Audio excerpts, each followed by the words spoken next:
On en parle avec Ulrika Richardson. Elle est représentante spéciale adjointe du Bureau intégré des Nations Unies en Haïti, coordinatrice résidente et humanitaire en Haïti. Vous êtes à Port-au-Prince. Merci beaucoup d'être avec nous ce soir. Les travailleurs de MSF ont peur. Les gangs prospèrent en Haïti. On parle de 150 groupes armés qui sont regroupés d'ailleurs en deux groupes, le G9 et le GPEP. Est-ce que c'est toujours le cas? Est-ce que la situation est pire encore aujourd'hui?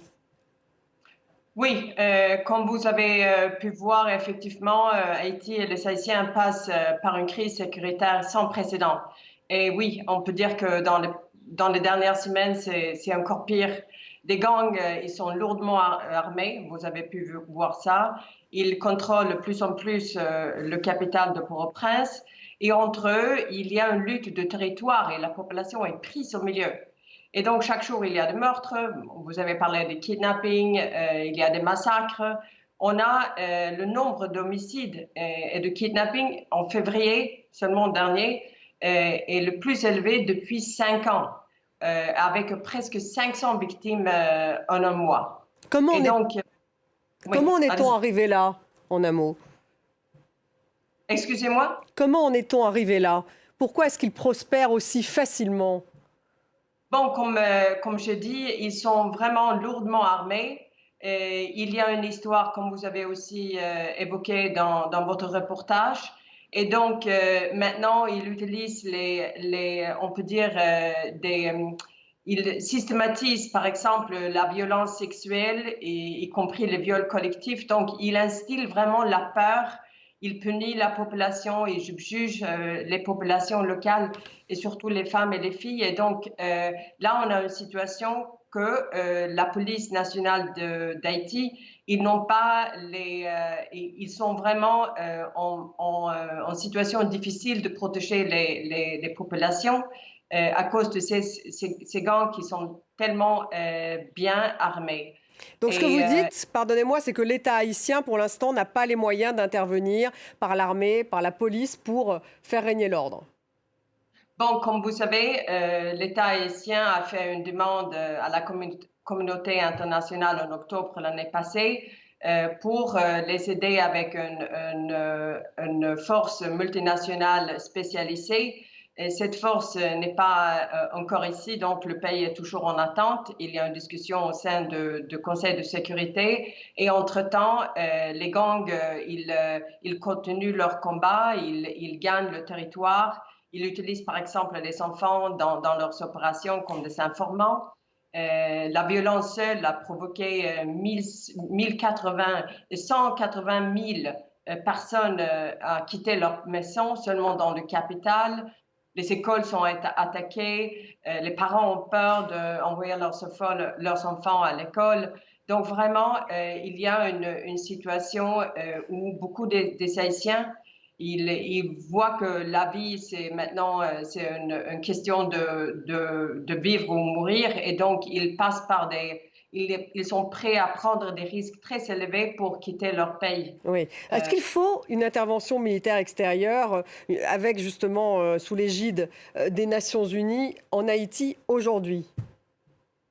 donc, ce qui est discuté au sein du Conseil de sécurité, c'est une force, pas Nations Unies, c'est une force multinationale spécialisée pour aider la police nationale de faire face aux 5 gangs.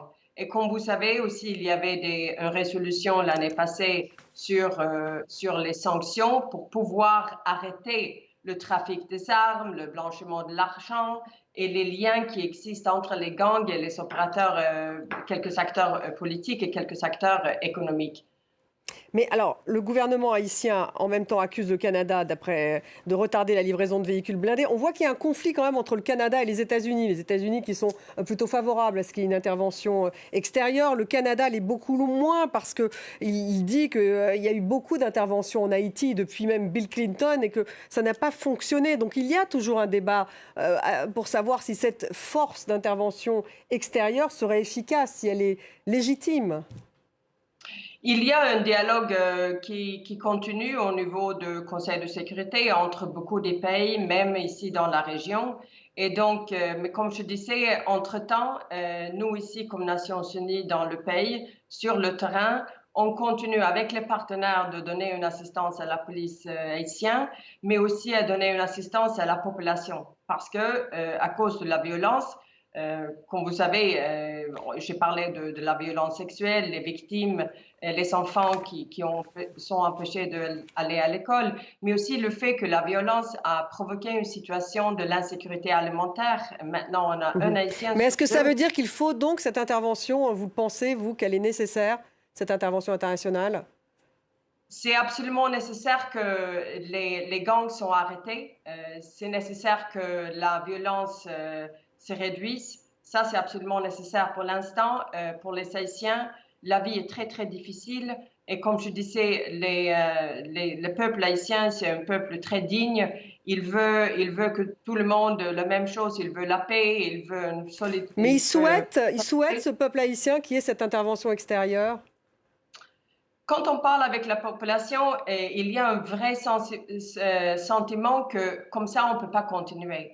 Avec cette violence, c'est pas possible. C'est pas possible de vivre. Et donc, il y a une vraie compréhension qu'il faut faire quelque chose pour arrêter la violence. Ça, c'est clair. Un mot sur les suspects qui ont été arrêtés il y a quelques jours en Floride. Il n'y a pas il y a quelques jours, il y a un petit moment déjà, c'est pas il y a quelques jours, sur justement l'enquête autour de l'assassinat du président haïtien Jovenel Moïse, parce que c'est depuis cet assassinat que je dirais tout a un peu empiré. Est-ce qu'on en sait un peu plus? Il n'y a pas d'inculpation pour l'instant. Est-ce qu'on en sait un peu plus sur ce qui s'est passé? Pour l'instant, il n'y a pas de culpabilisation, donc c'est un processus en continu. Et vous avez raison que c'est à partir de l'assassinat de président Moïse Jovenel Moïse, que la violence a vraiment escalé. Et dernièrement, on a vu même à partir de juillet l'année passée que la violence entre les gangs, parce que cette lutte pour le territoire, c'est vraiment quelque chose qui crée cette situation presque impossible dans le capital. Merci beaucoup d'avoir été avec nous. Ulrika Richardson, représentante spéciale adjointe du Bureau intégré des Nations Unies en Haïti. Vous étiez avec nous en direct de Port-au-Prince. Merci encore.